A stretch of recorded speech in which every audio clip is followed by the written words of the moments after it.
Good Wednesday evening and welcome to the NCWLIFE Evening News. I'm Grant Olson. Before we get to tonight's top stories, let's take a quick look outside our weather window and almost a carbon copy of yesterday as we look down at the Wenatchee Valley from Jump Off Ridge. And a few clouds out there. There were scattered thunderstorms around our area once again. A good one between Cle Elum and Leavenworth earlier today. But for the most part, Wenatchee, lots of sun. And as we take a look at our 7-day forecast, we're going to continue with plenty of sunshine in our forecast. Get ready for some breezy conditions possibly on Friday and much cooler temperatures this weekend. We'll have more weather details for you coming up a little bit later on. And now a few of the news stories we're following for you tonight. A small brush fire along the east side of the Apple Capitol Loop Trail was quickly controlled yesterday afternoon. The White River and Irving Peak fires burning above Lake Wenatchee have shown only minimal growth over the last few days. And the Leavenworth City Council is seeking a new member following the death of Councilmember Carolyn Wilson last month. But first, our top story tonight. East Wenatchee police are investigating a shooting that left one man with a gunshot wound last night. Police say they were called to a home in the 200 block of North Georgia Avenue shortly after 6:30 p.m. There they found a 28-year-old man with a seriously bleeding wound to his arm, which was initially believed to be an injury from a knife. The victim allegedly refused to say how he suffered the injury and refused treatment. Police say their investigation of the shooting is ongoing. A small brush fire along the east side of the Apple Capitol Loop Trail was quickly controlled yesterday afternoon. Crews from Douglas County Fire District 2 were called out about 3 p.m. for a fire burning in about 1/10 of an acre. It was just south of the Otobashan Bridge. Firefighters had to use the loop trail itself to access the site. It took only about a half an hour to gain control and extinguish the flames, which were burning in fallen limbs and shrubs. No one was injured and the cause of the fire was not known. Meanwhile, the White River and Irving Peak fires burning above Lake Wenatchee have shown only minimal growth over the last few days. The two lightning-caused fires are burning in rugged terrain with a combined area of 2,200 acres. Incident team leader Seth Merrill said today that firefighters were aided by a brief rainstorm over the Irving Peak fire while they continue to cut control lines to protect local properties. On the north side of the fire, yesterday we completed operations on Sears Creek Road, our road prep and chipping. We've moved back to the White River Road, and we still have some chipping operations there. Our structure protection assessment and plan is in place. Our crews working at the end of Lake Wenatchee. We still have chipping operations. We have some contingency line on Windmill Lane that we're working on. That'll be ongoing today. And we're starting to shift that equipment and those resources to assist on the south side of the fire on the Little Wenatchee River Road. We still have quite an impact in that area as far as equipment. Large chipping operation working on our main control feature, which is the Little Wenatchee River Road. The Leavenworth City Council is seeking a new member. Councilmember Carolyn Wilson died last month, leaving a vacant seat. The city is undergoing an application process for residents seeking to serve on the council. Interested residents can apply through the Leavenworth City Clerk's office. The application process closes August 31st, and the new member will be selected by a vote of the sitting council. That council member would serve until November of 2023 when the seat comes open for election. Well, when we come back, just in time for students to return to the hallways, Wenatchee High School is suffering cooling issues. With wildfires comes wildfire smoke, and the University of Washington School of Public Health is conducting a survey to learn how communities cope with the problem. State Senator Brad Hawkins will embark on his latest listening tour to meet with constituents. And Quincy will celebrate the opening of its new pump track tomorrow. I'm Grant Olson, and you're watching the NCWLIFE Evening News.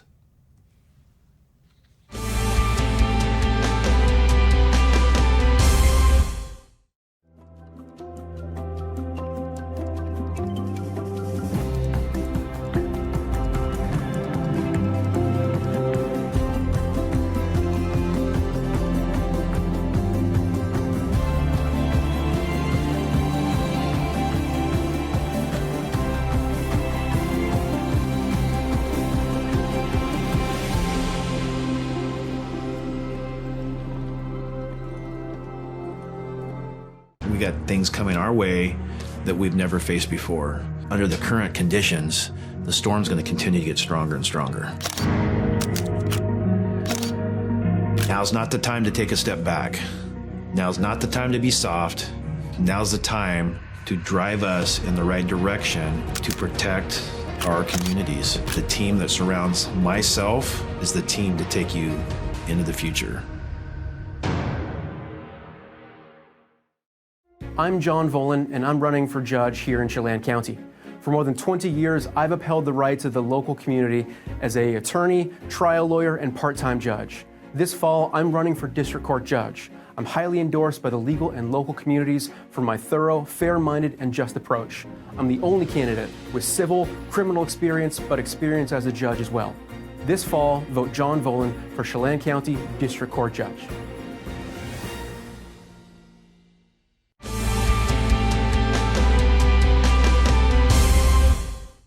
Welcome back. In another news, just in time for students to return to the hallways, Wenatchee High School is suffering cooling issues. Interim District Superintendent Bill Eagle told the school board this week the aging HVAC system is old and will soon need replacement, and it's making temperature control unpredictable in parts of the building. He said there may be grants available to help with the cost. We have experienced some HVAC issues at Wenatchee High School on the east side of the building, and our facilities staff are working very hard to address some leaks and other issues to ensure the high school is ready for next week. And we're optimistic that other than potentially the library area at Wenatchee High School, the HVAC and the rest of the east side of the building, we think will be up and running for school next week. Although there was some renovation in addition to the system in 1993, our HVAC system at the high school is largely the same system that was originally installed in 1970s.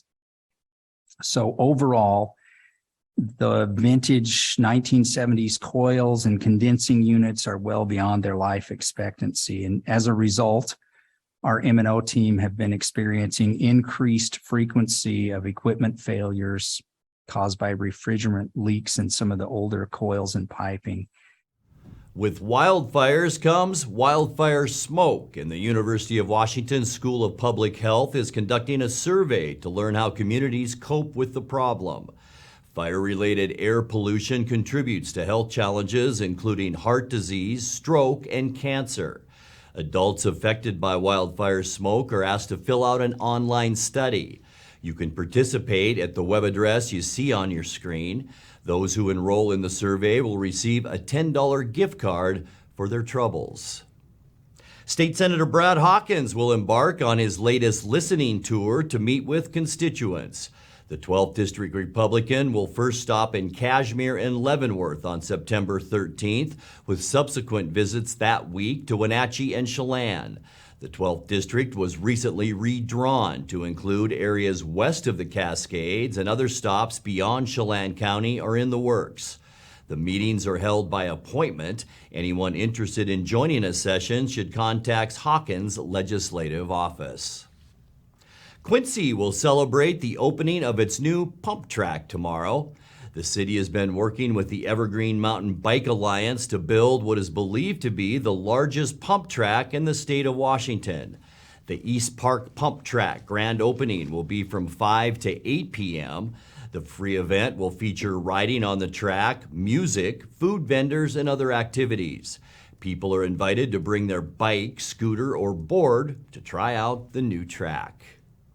You're watching the NCWLIFE Evening News. Coming up next, tonight's feature story and your complete local weather forecast. That and much more still to come on the NCWLIFE Evening News. Please stay with us.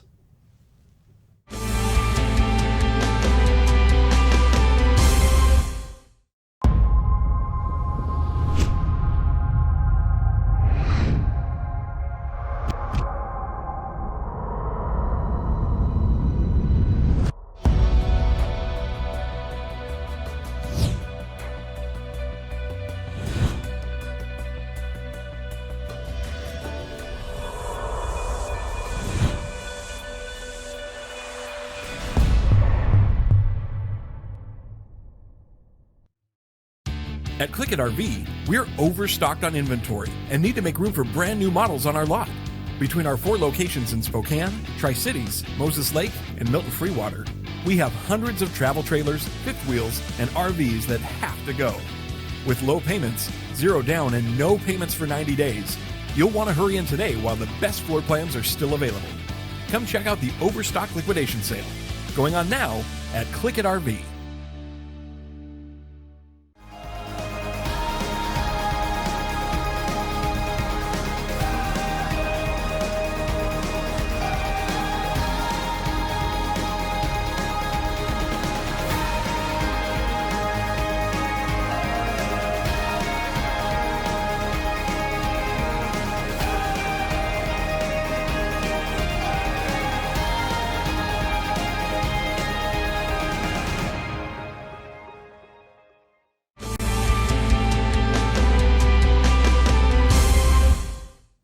Welcome back to the NCWLIFE Evening News.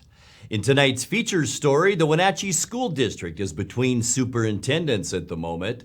Paul Gordon left that post in June after 3 years, and Bill Eagle was brought in to manage the district in the interim. On Tuesday, the Wenatchee School Board adopted a step-by-step plan for hiring a search firm that would recommend Gordon's permanent successor, hopefully by spring of next year. We go through publishing requesting proposals today through a process of evaluation and hiring of the consultant. There are community surveys and feedback so that we create a desired profile for the position, and then move on to recruitment, screening, and interviewing of candidates, ultimately to the hiring of the superintendent. Today, we hopefully approve the RFP, and tomorrow we submit it to lists of consultants and to promote it to as many professional search firms as we can find. We allow approximately 3 weeks from that. We then evaluate the responses, and then the committee will bring to the board a recommended consultant. The criteria for selection of a consultant is we want somebody who's responsive to what we've asked for. We want somebody who's got a good record of accomplishing regional searches for districts similar to us, and non-regional ones. We're willing to look outside our own area. We do want a good plan for including ethnically and racially diverse candidates, and also for internal candidates who are currently employees of the district. It's important that we go everywhere in this search. We want a strong plan for supporting stakeholder, that's students, families, educators, and staff, and the community engagement. Then it'll be important what they can show for, do they have a network of superintendent candidates, both regionally and nationally? When they brought in superintendents for other districts, have those superintendents stayed and performed? Their tenure, is it good? The stability and longevity of the search firm, the qualification of the people they put on the job, and the availability to help us in person and virtually as we go through the process. If there's anything unique and special of what they do, references from people who've used them recently, and finally, of course, the cost.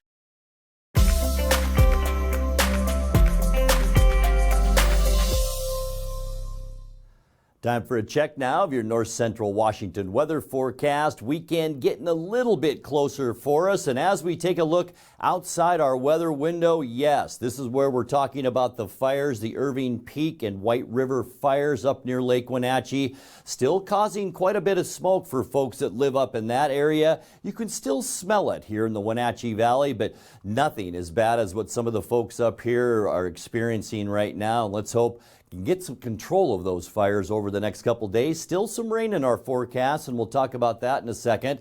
93 unofficially our high temperature today, and that's 9 degrees now above our normal, which dropped to 84 degrees. Our record 98 set back in 1970. 64 this morning, felt awfully nice out there. 59 is our normal low temperature now, and 44 our record set in 1992. Sunrise 6:09 this morning and sets tonight at 7:56. Taking a look at your Thursday afternoon temperatures, I mentioned yesterday that Tuesday, Wednesday, Thursday temperatures almost going to be carbon copies of each other, and we're going to see that again tomorrow. 93s for Ephrata, Moses Lake, and Quincy. Right here in Wenatchee, we will also see about 93 degrees tomorrow. 92 in Cashmere, 86 Lake Wenatchee, and 92 the high temperature tomorrow for you folks in Eniat. Taking a look at tonight, mostly clear skies. That anchoring high pressure still off the Pacific. Also an area of low pressure that might be a little farther north than that. That's what's really kicking up the thunderstorm activity, but really no problem with that overnight tonight. Mostly sunny for Thursday and warm once again. Highs in the low 90s. Keep an eye on the sky though. Once again, thunderstorms a possibility, especially for you folks in the northern part of our viewing area. Friday's going to be a bit breezy. Also mostly sunny skies during the day. Great way to end the week with high temperatures in the low 90s. And then the big cool down moves in as we get into the upcoming weekend. We'll see a very weak cold front move through. It will be a dry cold front. We're going to see much cooler temperatures with highs Saturday in the mid 80s. And won't that feel nice as we end the weekend on Sunday? Just a beautiful day. We're going to see sunny skies all across Washington state. We'll see mild temperatures with highs generally in the mid to upper 80s on Sunday, so very comfortable. Enjoy it because we're going to warm up as we get into next week. Big dome of high pressure once again develops on Monday. We're going to jump up into the lower 90s for high temperatures as we kick off your next work week. And Tuesday, it's going to be even hotter than that. Sunny and even warmer. High temperatures on Tuesday in the mid 90s. Let's take a look now at that 7-day forecast. Tonight, we will drop down to 68 degrees, mostly sunny, warm. Still some isolated thunderstorms out there for Thursday. 68 your low Thursday night. 92 with wind on Friday. And then look at those weekend temperatures. Partly cloudy and 84 on Saturday. By Sunday, sunny skies and 87. And then another warming trend begins on Monday and Tuesday. Sunny skies both days. 92 on Monday and 95 degrees as we get you into Tuesday. And that's a look at your local weather forecast. Coming up next, tonight's sports report with Eric Granstrom and more as the NCWLIFE Evening News continues right after this.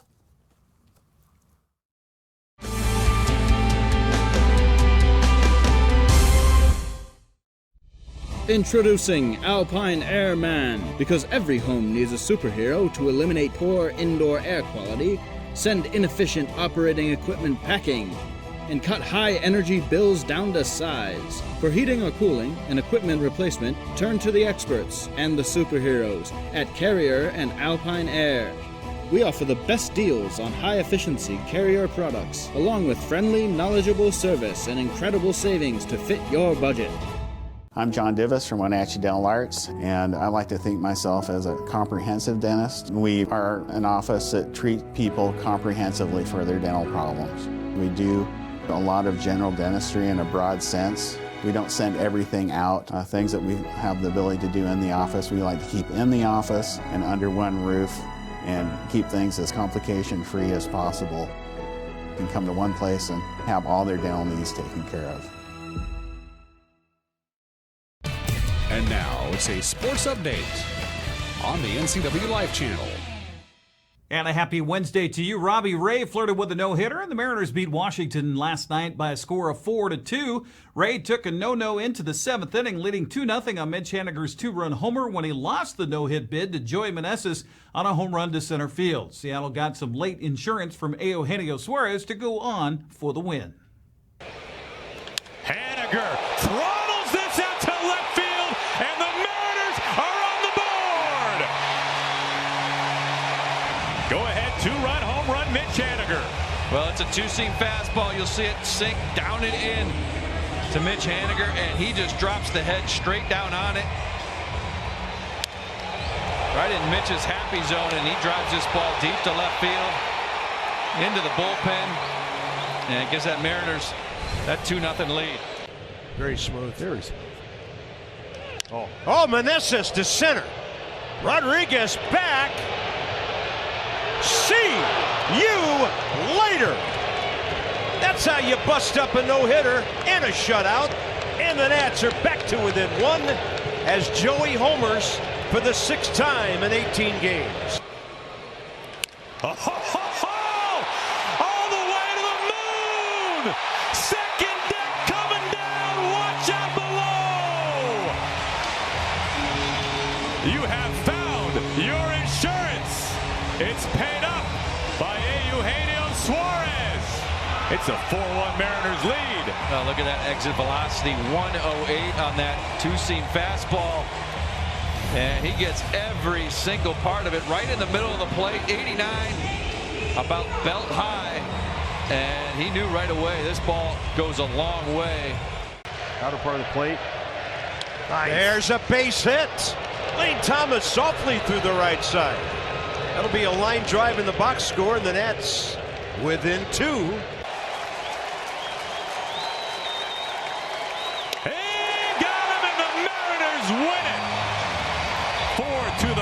They take game 1 against the Nationals. Well, Robbie Ray had it all going tonight.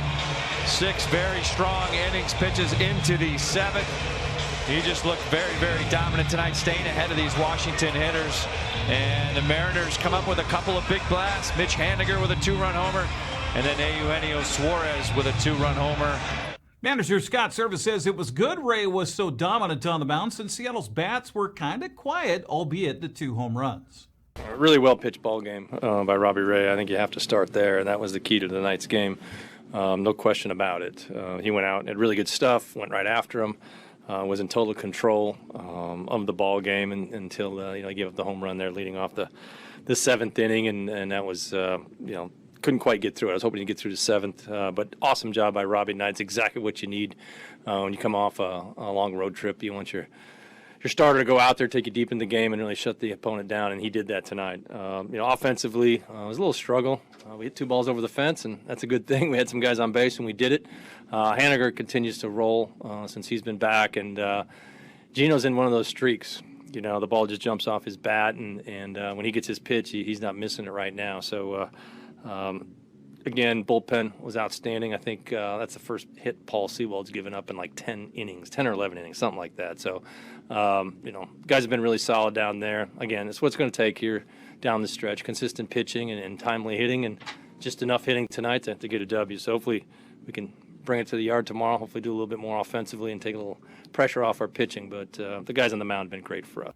M's and Nats were wrapping up their 2-game set earlier today. We'll have highlights tomorrow morning on Wake Up Wenatchee Valley. Other American League West action, Tampa Bay catcher Christian Bethancourt homered and drove in 3 runs for the Rays in an 11-1 win over the Angels. He also moved from behind the plate to the mound to pitch the 9th inning. He hit 95 miles an hour, by the way, on his fastball in finishing out the game. Alex Bregman was 2 for 4 with a 2-run home run to lead Houston over Minnesota 4-2. Justin Verlander had a no-hitter going with 10 strikeouts when he left after 6 innings.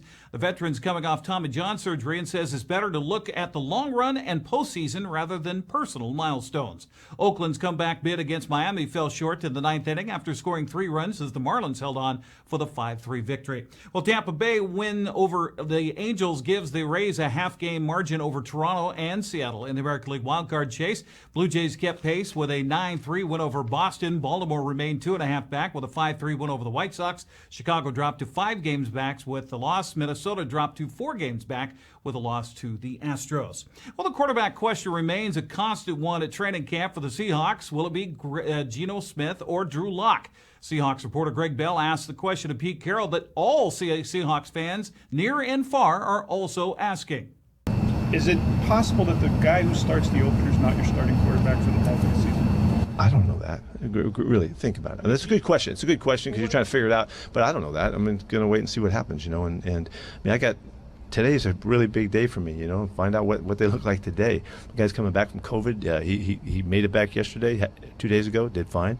Made it through everything, all the walkthrough stuff yesterday, did fine. Let's see how he goes today, and we'll see where it fits.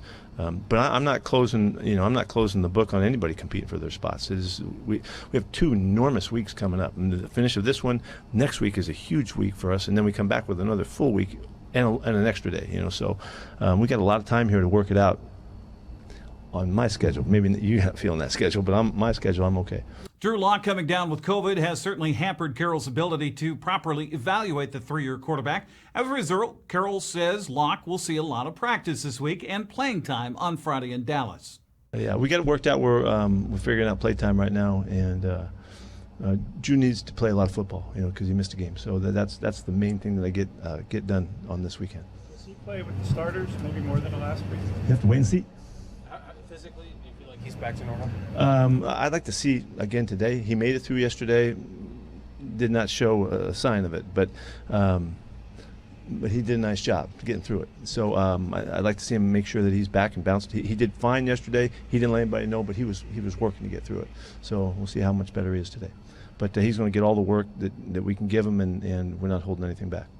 Carroll maintains that Geno Smith is in the lead for the starting quarterback position, but that Drew Lock has shown well in his opportunities. Geno's been the guy in the lead position the whole time, and I've protected that thought with throughout, and he's done a really nice job. He's been very consistent. So we'll just see what happens, and there's 2 more weeks of practice too after this. So where the timeline, I had a set thought on what we would do with the timeline, but that got disrupted, and so we're going to use all the time we need. Geno's done a really good job of being in that position. His voice is solid. He's on point all the time. He's been very consistent with his work, all of that. And Drew has been really sharp. So it's. I know it's not supposed to be a good situation when you have 2 quarterbacks. It means you don't have one, as the old saying. But I don't know. We might have 2 ones. We'll see what happens. I'm headed for Dallas to be with the Seahawks on Friday when they wrap up the preseason. Then I'm going to be on vacation elk hunting next week, so Dan's going to cover while I'm gone. Enjoy, be safe and sane. Grant, back to you. Have fun in Dallas, Eric. Thank you very much. And now let's check in with Dan Kuntz for a look at what's coming up tomorrow morning on Wake Up Wenatchee Valley. Dan? Thanks, Grant. On the next edition of Wake Up Wenatchee Valley, we're here at Stamilt and the launching of Project Search. Michelle from the Eastmont School District, what is that all about? Project Search is a 1-year employment preparation program, and student interns from Eastmont School District this year will be coming to Stamilt, and they will have an opportunity to participate in 3 internships to discover and explore different career pathways.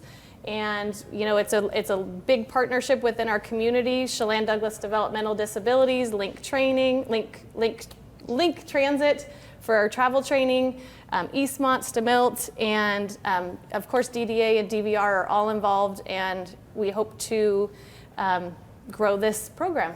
Michelle will give you the details, and Zach will stand there with his hands in his front pockets. It's scintillating television on the next Wake Up Wenatchee Valley. Grant, back to you. Great program. Thank you very much, Dan. And that will do it for our newscast tonight. For more on these stories and other news from around North Central Washington, you can find us on Facebook or our website at ncwlife.com. And remember, if you see news happening, we'd like to hear from you. You can send us an email at news@ncwlife.com, or you can give us a call at 888-NCWL. That's 888-6295.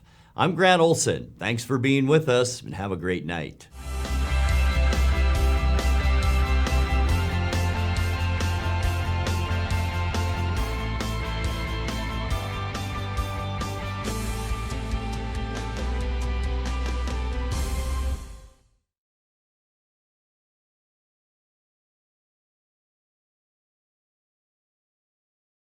It has really been a great partnership between Succession and NCWLIFE.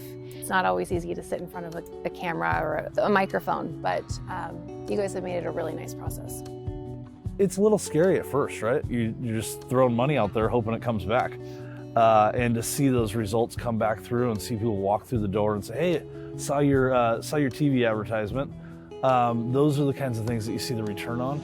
And when you look at the cost spent, you're making a return on it. NCWLIFE really does a great job of exposing our brand and Succession wines to North Central Washington. There's a huge market here and market potential that NCWLIFE is able to help us capture, spread who we are, and tell the world about what Succession does, and they are a great avenue for that.